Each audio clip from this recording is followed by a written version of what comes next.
माझ्याकडे दूध आज शिल्लक नाही म्हटलं मला उकड्याचं दूध देणं भागाचे, कारण की त्यांचे मी पैसे घेतो मंथली, मला देणं भागाचे.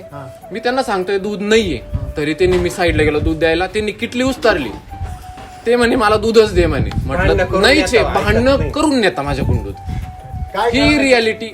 दुधाची टेस्ट भारी आहे पहिली गोष्ट, दूध घट्ट आहे, मी दुधात एक थेंबही पाणी घालीत नाही, एक थेंब पण पाणी घालीत नाही. दूध ऑलरेडी इतकं घट्ट आहे ना, लोक म्हणतात भाऊ दुसरीकडून दूध घेतो त्याच्यात पाणी आणि दूध याच्यात फरक कळत नाही. तुझ्या दुधाची साईज इतकी चांगली ती, आणि मेन गोष्ट पिवळी साईज, टेस्ट एकदम टेस्टला. ज्यांच्या घरात एक मुलगा आहे लहान आजारी येतो, तर ते दूध पित नाही दुसरीकडचं. एकच दिवस खाडा झाला म्हणून दूध नव्हतं, तर त्यांनी बाहेरून दूध आणलं.